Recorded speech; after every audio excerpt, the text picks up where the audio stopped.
Eu vou pegar 3 frases que você usou aqui durante o nosso bate-papo. Você disse há pouco que é o storytelling que move o mundo. É claro. Você, na resposta anterior, disse que os quatrocentões de São Paulo deveriam ter medo de você, porque você vai ensinar quem está nas classes sociais mais baixas a melhorar.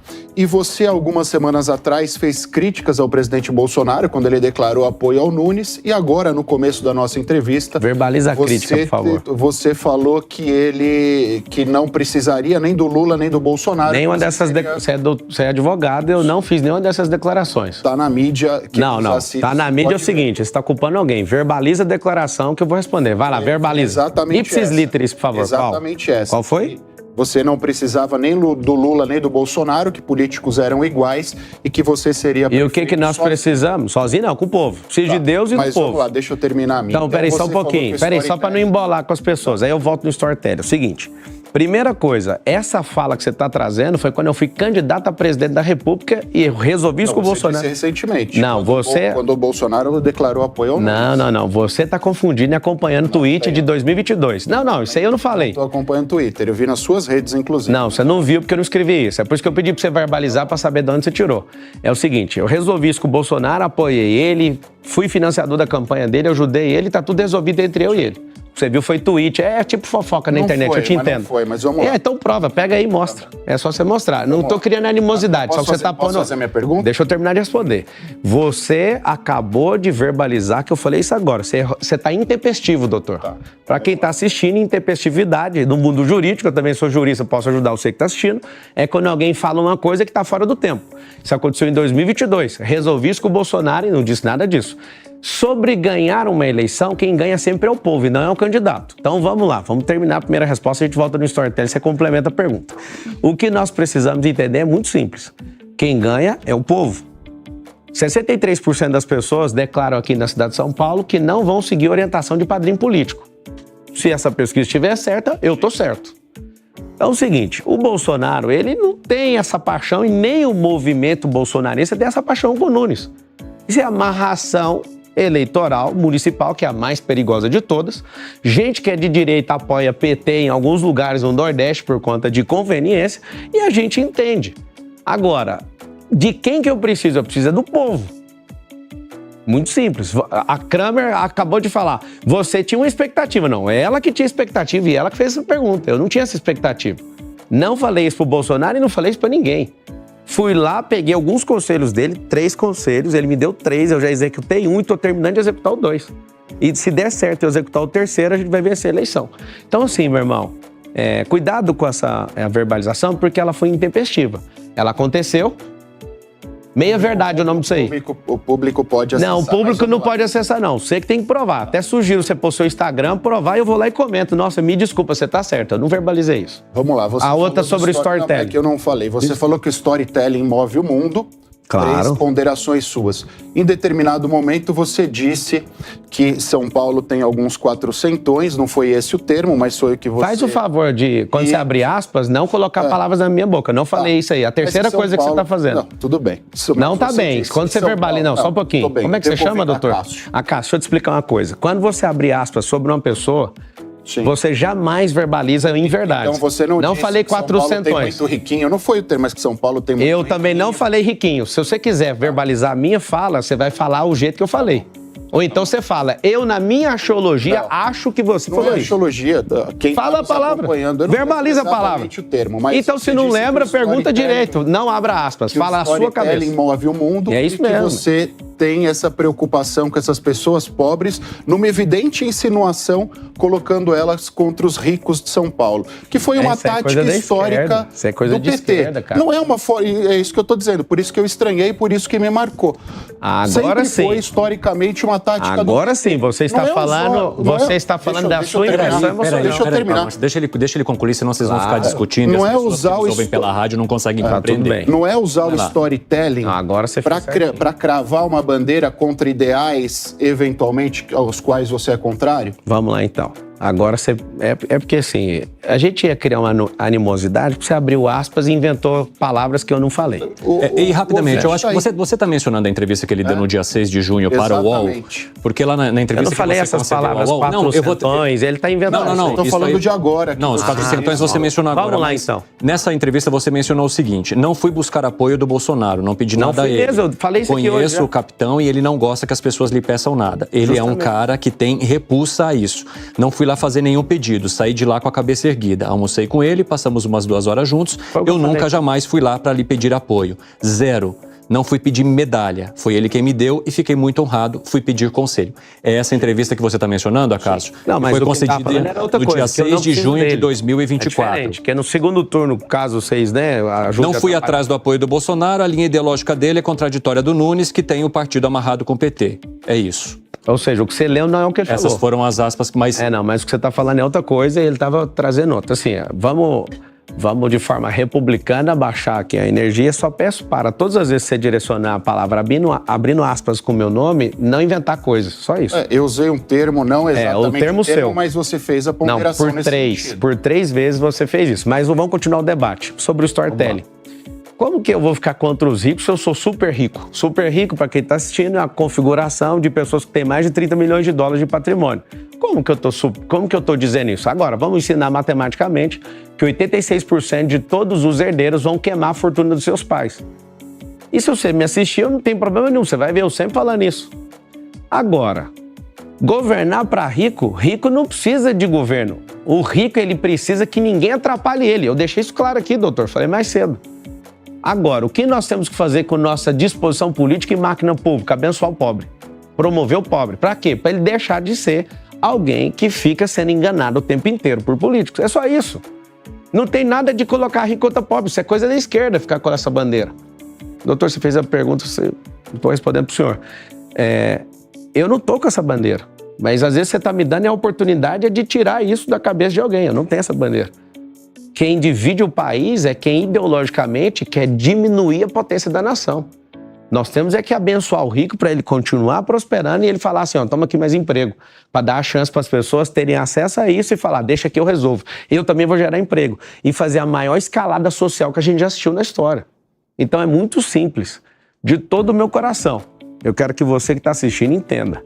Nós não podemos colocar ninguém contra o outro, nós somos um só povo. Tava lá no CEPAC, o tanto de gente do Sul me agarrando, obrigado pelo que você fez no Sul. Não fiz sozinho. Mais de 2.000 pessoas estão nesse movimento que eu encabecei. Mas lembra de uma coisa, nós somos um só povo.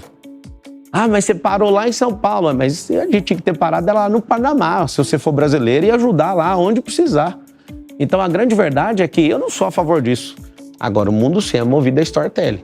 O Lula saiu da cadeia com storytelling, tirou o mandato do Deltan com storytelling, quase conseguiu tirar, se não tivesse um grupo forte político, o Moro, se não tivesse um grupo igual a União, ele tinha perdido o mandato dele de senador.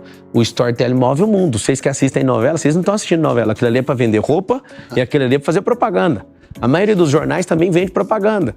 A concessão pública brasileira, ela obriga 2 horas de transmissão de telejornal, de todo mundo tem canal de televisão. Você acha que o jornal dá dinheiro? Dá dinheiro vendendo o quê? A propaganda. Então tem que vincular essa propaganda com a notícia.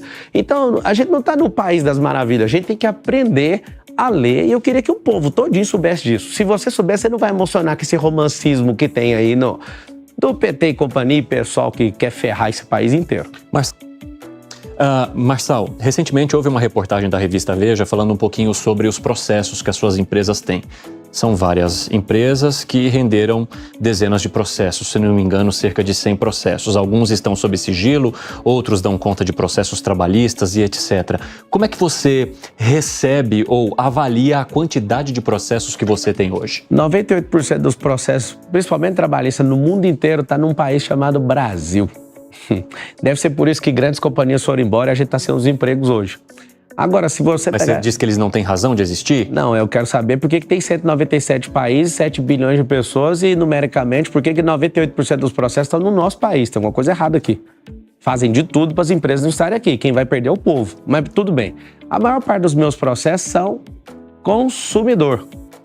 Eu tenho publicado 61 livros. Às vezes o livro não chega, tem um extravio, a pessoa vai lá e processa, eu vou lá e indenizo, entrego mais do que ela pediu. Se você fizer a pesquisa direitinho, que você ficou só na headline, é interessante essa headline. Você imagina um grupo multibilionário só com 100 processos. Geralmente, quem tem um grupo do meu tamanho, né, no tamanho, a envergadura das nossas companhias, tem 5 mil. Uhum. A gente tem muito pouco processo, porque a gente não... Você acha que interfere a forma como eu te fiz a pergunta? Não. Não? Eu só tô te falando que se você perceber... Eu posso perceber, mas isso interfere como eu te fiz a pergunta? O que isso muda? Não, a forma como eu te fiz a pergunta interferiu, não, porque você pediu pra se eu checar todos os processos direitinho, isso interfere? Não, é porque se você for checar, você vai ver que é da defesa do consumidor. Ah, sim. Não é que você interfere. falou que eu vi só o headline. Não, mas é porque... Não, mas eu tô te perguntando, esse espaço aqui é pra isso também. E eu tô te respondendo. É por isso que eu não trouxe uma tese antes. Você tem tantos processos X e assado. Não, eu tô perguntando pra você. E eu tô respondendo. De onde são esses processos e por quê? Eu quero ouvir a tua resposta aqui. Maioria. Eu não quero ouvir a sua resposta baseada em outras publicações. Não, mas o que eu for responder é a minha resposta. Exatamente, por isso que eu tô te perguntando. E eu tô te respondendo. Por favor. Não faltou a resposta, já tá respondido. Não, exatamente. Mas por que você pede pra eu ler headline, então? Não, eu não falei pra você... Não pedi, não. Eu falei que você só leu até aí. Não, tudo bem. Posso ter lido ou não, mas isso não interessa. Eu tô te perguntando por que eles... Eu não sei por que você tá... Não sei por que você tá preocupado, mas eu já respondi. Não tô preocupado, não. E o que eu respondi, então? Não, eu tô te perguntando por que eles existem. Ué. São processos de consumidores, existem processos trabalhistas, mas eu quero saber um pouco mais. Por que alguns processos, por exemplo, ocorrem sob sigilo e por que são... Tem que perguntar pro juiz, E por que são tantos processos? Tantos? Um grupo multibilionário ter 100 processos, pergunta pros advogados aqui se isso não é um milagre. No Brasil, isso é um milagre. O que foi, Nelson? Já que estamos no assunto do processo... Sobre o que você perguntou sobre o questão do sigilo, se você quiser falar com o corpo jurídico, pode ficar à vontade, dou acesso, mas tem que perguntar pro juiz, é ele que coloca isso. É porque viralizou esses dias, Pablo, uma questão envolvendo seus processos e não aqueles que você responde. Mas você falou aqui, inclusive na Jovem Pan, no Pânico, que você nunca processou alguém. Até aquela data não tinha processado, o único processo era público, que era por conta da candidatura de presidente. Então, aí começaram a aparecer pessoas pesquisando processos que você seria o autor e estavam até te cobrando judicialmente. Você quer esclarecer? Como é que Quero esclarecer, você esqueceu? Já veiculou. Não esqueci, eu já respondi, inclusive. Você ouviu ou não? Você falando sobre os processos que você respondeu na resposta anterior. Não, acabei de responder, porque você não prestou atenção. Vou repetir. Então só para ficar claro. Então vai lá. Quando eu te perguntei, você respondeu no meio da minha pergunta que até aquele dia você nunca havia processado alguém. Sim. Posteriormente... não sei se nos dias seguintes, alguém entrou com uma ação judicial contra você, demonstrando que antes do início do programa, do dia que você esteve aqui no Pânico, você já tinha processado anteriormente. Ou seja, o cara juntou e você fez uma nota pública tentando esclarecer. Não tentei, não. Eu consegui. Eu dei a clareza da nota porque muitas pessoas vão se aproveitar disso. A gente tá no Brasil. Simples. Os processos que aconteceram até aquela data são de natureza pública, ou seja, era para poder ir no debate da Band, era contra a Rede Globo de televisão, porque me tirou de uma sabatina. Não processei ninguém, é um processo público, é em favor do povo, até aquela data. Como eu percebi uma manobra de algumas pessoas tentando tirar proveito, e várias, das 100 ações, desconta 20, se você quiser saber. Você desconta 20, é a ação de pessoas que estão se aproveitando dessa fala. Cobrando milhões, não é isso? Pode fazer à vontade. Tá muito simples. Peraí, deixa ele terminar. O que eu fiz foi, eu não tinha processado até aquela data. Só que agora, depois do Rio Grande do Sul, eu decidi que eu vou processar todo mundo e todo o dinheiro eu vou enviar para o Rio Grande do Sul para reconstruir aquele lugar. Agora, nós estamos num país onde as pessoas não gostam de produzir por si mesmas. Elas querem tirar proveito de alguém. Então, realmente teve, as ações todas estão caindo, que as pessoas bonitinhas, elas têm um dinheiro, vai lá e ainda mente no judiciário, e eu estou caçando todas, ela vai lá e pede assistência gratuita do judiciário para cobrar uma aposta, que eu nem fiz com elas. Eu fiz um desafio e a pesquisa, de novo, está muito nítida. Todos os processos até aquela data eram sobre questões públicas, minha candidatura, que inclusive o CNPJ é da campanha eleitoral. Não é meu. Eu realmente, até aquela data, não tinha feito movido nenhum processo contra ninguém. Zero. Inclusive, até com a sua pré-candidatura, veio à tona o caso em que seu nome aparece lá em 2005, em Goiânia, em envolvimento que eles falam ali de formação de quadrilha, furto qualificado. Zero possibilidade de ter mexido com isso. E aí... qual é a explicação que o senhor dá? Porque, mais de uma vez, essa questão ela aparece nos momentos em que o senhor protagoniza algo. Muito simples. O que aconteceu lá em 2005, Muito simples. Pablo Marçal? É simples. Eu trabalhei para um cara arrumando computador para ele. Eu não tinha nenhum recurso. Esse cara me pagava, sei lá, R$400 e um dia eu respondo um processo criminal por causa disso. Não tenho nenhum conhecimento de quadrilha nem de ninguém. Não tinha dinheiro para pagar advogado, eu vim realmente da família pobre que não tinha condição. Esse processo correu à revelia, se você for investigar direitinho, é isso que eu peço, assim, não é contra você. A gente gosta, a gente não, né? A mídia gosta de pegar uma... Ele acabou se esfarelando depois, o senhor não... Só pra você ter uma ideia, nem advogado constituído tinha. Sim. Foi a revelia, do tanto que eu não tinha nem uma ligação com aquilo e nem tinha dinheiro para pagar. Então, assim, eu nunca toquei em nada dos outros. Zero. Meu pai me ensinou a ser homem. E se alguém provar que eu toquei, eu vou devolver. Cadê alguém falando disso? Então, esse processo realmente aconteceu. Sim. Eu fui processado por 13 anos. Isso foi muito dolorido para mim. Eu odeio injustiça. Esse negócio mexeu tanto comigo, assim, que se eu ver uma pessoa praticando injustiça, eu vou para cima. Então, realmente aconteceu. Eu trabalhei, fui inocente em trabalhar para uma pessoa que eu não sabia o que ela fazia. Simples. Monteiro, você tem alguma questão? Não, eu queria esclarecer esse ponto também, porque assim, Marçal, tem um ponto interessante que é o seguinte, você é um empresário bem-sucedido, né? Você falou aqui várias vezes das suas empresas, o que você já ganhou, e entrou na política. Então é normal que daqui pra frente vão fazer o escrutínio na sua vida. Vão para fuder. Vão abrir a sua vida, vão começar a buscar processo aonde tem, aonde não tem. Eu queria saber de você o seguinte, existe algo que ainda não surgiu e deve surgir? Existe alguma coisa que você quer mostrar para as pessoas aqui agora, nesse momento aqui? Cara, eu já medi exatamente a fundura do lugar que eu tô entrando. Eu tô me cercando de gente que tem fogo também. Não tem como você sair ileso da política. É igual você entrar no Tietê. Infelizmente, não é um negócio de dignidade, não é um negócio que você chega e fala, eu vou e nada vai acontecer. Eu tô preparado para eles quebrarem algumas empresas minhas. Esse povo realmente está me cercando de todos os lados. É muito ruim, por exemplo, o governo pegar o COAF, pegar o CARF e começar a fazer uma desossa na sua vida. É muito ruim eu não pegar nem R$1 de dinheiro público, ir lá fazer doações do meu próprio dinheiro e um dia acordar, né, para a campanha eleitoral de 2022, não pedir dinheiro para ninguém, cara. Não peguei R$1 de dinheiro público. Você está falando sobre a investigação da Polícia Federal, lá da campanha, da doação de campanha. É porque as pessoas vão ver alguém que é correto no que faz e vão... Isso é uma técnica chamada phishing. A minha esposa, lá no banheiro de casa, quando a Federal estava lá, ela falou, agora você vai largar com esse negócio de política, né? Porque não tem lógica a gente tá vivendo isso aqui. Você não precisa disso. Aí eu virei para ela e falei, agora é que eu tô afim. Porque isso aqui é uma tentativa de parar aquilo que a gente tá fazendo. Mas ele tá falando de Phishing Expedition? Phishing Expedition. O que que tá acontecendo? Eu fui ajudar o Bolsonaro, e aí que tá o grande detalhe. Não tem mágoa nenhuma. Fui ajudar ele, entrei numa lista de 70 pessoas do governo. Essa lista é arrebente com todo mundo. Eu tô nessa lista. E eles mandaram lá pra ver, não acharam nada. Os policiais, mas cadê os documentos? Pelo amor de Deus, nós estamos na era digital. Cata os computadores aí, vão ver. Não acharam nada. E não vão achar nada, porque a única coisa que tem na operação é eu doei o dinheiro para minha campanha e ao invés de pegar um táxi aéreo... Para a tua? Sim, para mim, é meu dinheiro, meu. Todo dia um repórter pergunta, quem tá pagando o combustível do seu helicóptero? Ele é movido a energia solar, caralho. Não pode. Então esse povo fica o dia inteiro. É uma sede por dinheiro público, você não pode pôr seu dinheiro. Aí o que aconteceu? Ao invés de eu pagar R$30 mil a hora de um helicóptero, eu já tenho minhas aeronaves. Eu fui lá e paguei a minha, fiz certinho, conforme a lei. Eu sou jurista, não sou bobo. Só que aí vamos fazer o seguinte, a opinião pública importa. Então vamos soltar isso aqui. Cara, quando você for perceber, eu sou uma das pessoas mais injustiçadas, mas eu não peço ajuda pra ninguém. Para ser político no Brasil, você tem que tomar Gardenal ou fazer o MEDP, que é um treinamento de inteligência emocional que vai acontecer dia 23 e 24 de julho, que você pode aguentar a pressão. Até o curso ele tá vendendo aqui.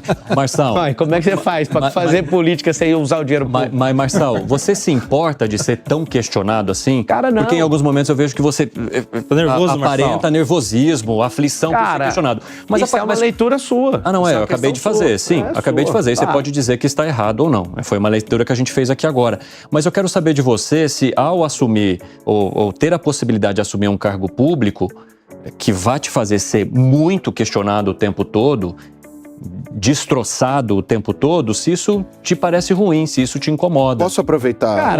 Pode. Posso aproveitar a deixa dele aí? Até porque nós temos em São Paulo um Tribunal de Contas do município e os últimos 4 prefeitos entraram de alguma forma em conflito com o tribunal, eventuais ações do tribunal que eles discordavam. Então os prefeitos de São Paulo historicamente estão sujeitos a uma cobrança maior que outros prefeitos de cidades menores, né? Só para complementar o que ele ponderou. Então tem as questões judiciais e eu também te faço a pergunta sobre a questão de ser questionado por jornalista, pela imprensa, em sabatinas, em debates. De que maneira que você pretende enfrentar isso? Com paciência. Paciência é uma coisa, é uma virtude.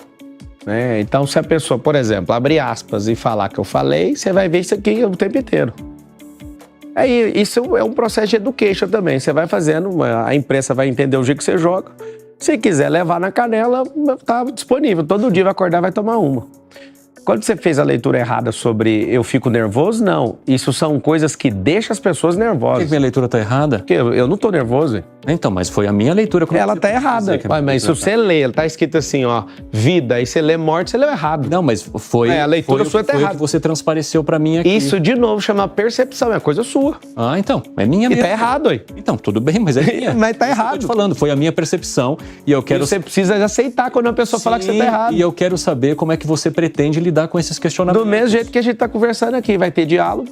Eu não vou fazer igual esquerdista que você tá jogando xadrez, parece que você tá jogando com pombo, ele não dá conta de mover mais, ele bate a cauda que ele é o próprio pombo, caga no tabuleiro e vai embora. Eu vou ficar até o fim. Eu tenho paciência, eu aguento pressão, eu vou provar pra vocês que eu sou preparado pra suportar isso aqui. Vai ter gente que vai jogar contra o tempo inteiro. Você parece ser um cara agradabilíssimo. Imagina eu pegando um cara que tá lá na Folha de São Paulo, no UOL, que é esquerdista daqueles enviado não sei da onde. Ele vai querer arrancar até o meu fêmur. Ou seja, eu vou ter paciência com ele também. Porque eu sei que a gente tá contaminado. O quarto poder da República, que é a mídia, tá controlando o país. Precisa ser do jeito que foi com o Bolsonaro? Eu acho que o Bolsonaro pecou no excesso ali. Tem que ter um pouco mais de paciência. Você vai ter essa paciência da minha parte e vocês também tem que ter paciência comigo. Eu tô saindo do meu campo da vida privada que eu mando na minha vida e agora eu não vou poder falar tudo. Isso para mim é das piores coisas que existe. Acho que a pior coisa de alguém que tem a vida que eu tenho é trocar minha agenda que é livre por uma agenda ocupada por 1.460 dias. Segunda preocupação é ter paciência com tanto de leitura errada, com gente abalada emocionalmente, com gente que abre aspas no seu nome e você não falou, com gente que te odeia de graça. Mordeu, hein? Mordeu não, cara, é a realidade. Foi 3 seguidas aqui, ó. Você é de Goiás, né? Isso aí lá chama morder a chumbada. Eu sou do Brasil, rapaz. Eu nasci dentro do carro, num Voyage 87. Você sabe o termo morder a chumbada? Eu sou pescador também. Então você sabe, né? Parece que você mordeu a chumbada da Cássia, hein? Não, então, a chumbada dele era tão fraca que na hora que eu mordi, arrebentou a linha. Foi 3 que ele mandou, é uma questão de interpretação, hein? É, porque você não conseguiu Isso é uma percepção. Você tem que então abre aí e mostra. Errado, olha lá, ele tá caçando aqui, ó. Não, deixa eu mostrar uma coisa que tá acontecendo aqui ao vivo, só um pouquinho. Olha o que ele tá fazendo. Ele fica caçando headline de notícia pra vir. Ou seja, só fica na headline. Quando a gente... E é muito bom estar aqui. Você alertou da headline. Inclusive eu chamo a atenção e faço muito dinheiro com headline. Que bom. Isso é bom demais. Se você quiser aprender, o que acontece? Tô feliz. Mas pode ficar cada vez mais próspero. A advocacia é muito bom mesmo. Eu não fui pra ela e prosperei empreendendo. Vamos aonde? Vamos lá, Nelsinho, por favor. Vamos. Vocês estão monopolizando aqui o programa e a gente tem mais perguntas para serem feitas. Vamos lá. Só para falar que eu tô muito satisfeito de estar aqui, viu? Esse aqui é um bom treino. Vai lá, Nelsinho. Ô, Pablo. Diga. A gente tá vendo aí um movimento acontecendo, você mexeu na pesquisa aqui, a campanha, a corrida eleitoral pela Prefeitura de São Paulo, movimentou inclusive a formação de algumas chapas. E a sua chapa ainda não está sendo discutida a respeito do seu vice. Quem não está discutindo? Pelo menos publicamente. Todo dia. Publicamente. Calma. Publicamente, a gente não está vendo quem são os cotados ou não. Agora, por exemplo, com essa ideia do União Brasil talvez aderir à sua campanha, o Milton Leite, que é o presidente municipal, tinha se colocado à disposição do Ricardo Nunes para ser vice dele. Você aceitaria o Milton Leite como seu vice? E se não, quem seria um outro nome aí cotado para ser o seu vice? Já que a gente está se aproximando das convenções. A primeira coisa é que a ansiedade de vice é só de candidato que quer ser vice. Então a ansiedade é dele. Era bom você fazer essa pergunta para ele. Segundo. Mas dele certamente haverá. Eu quero saber da sua se você aceita. Então, é o seguinte, eu ainda não conversei com ele. Então, tem que ter uma primeira conversa. Então, não tem resposta para uma coisa que eu nem conversei. Se ele está viabilizando isso, né, que ele construa isso e está tudo certo. Que eu sei, tem mais de 20 pré-candidatos, emocionalmente falando, que querem sentar nessa cadeira poderosa de vice. Eu não sei para que o vice faz até hoje, né? É uma reserva, né, para caso acontecesse alguma coisa. Só que o seguinte, essa ansiedade é de duas pessoas, são de duas pessoas. É da pessoa que quer ser vice e sua, que é da mídia. Só de vocês dois. Pro eleitor não faz diferença? O eleitor tá amanhã, acordou, tá lá no metrô, você viu lá o vice? O que é vice pro eleitor agora? É igual o campeonato, cara. Tá no começo do Campeonato Brasileiro, ninguém nem vai no estádio, vai quem consegue chegar lá no final. Então, essa ansiedade é de dois grupos, de vocês e de quem quer ser vice. Todo dia eu vejo uma pessoa que paga uma matéria e vai lá, fulano pode ser vice. Eu fico rindo, nem conheço a pessoa. Ou seja, esse rolê é bem interessante para a pessoa, para o storytelling dela. Mas pelas regras dos debates, só irão aos grandes debates... Eu estou convidado para todos. Aqueles menos a candidatos, não. Mas quem tem 10% vai ficar de fora do debate. Mas eles não levam em consideração, as regras não levam em consideração pesquisa. A regra leva em consideração tempo de TV. Castro, eu já recebi eu acho que, mas as outras chapas, você está achando. Não, você está achando. Você falou a palavra certa. Eu já estou confirmado nos debates. Mas e as outras chapas vão aceitar? Não, mas não é chapa, isso é regra que a televisão segue, não é lei. Se fosse lei, não tem o que falar. A regra que foi, porque já foram discutidas as regras dos debates. Quem tá antes da sua entrada, quem tá em terceiro, imagina quando eu chegar. Inclusive, eu tô lá nos acordos. É uma liberalidade da emissora de TV, realmente. Mas quem está com 10%... Você já fez campanha, eu já fiz campanha. Depende de uma aceitação das outras chapas. É isso que eu queria entender. Então, já tem uma conversa? A terceira vez. Eu já estou confirmado, assinado. As outras chapas aceitaram? Não precisa de aceitar. Eu estou em terceiro lugar, já estou. Não é tão simples isso aí. Isso é liberalidade. Isso não é por lei. Se fosse por lei, eu ia te responder outra coisa. Mas já estou. Falta só a confirmação da Rede Globo.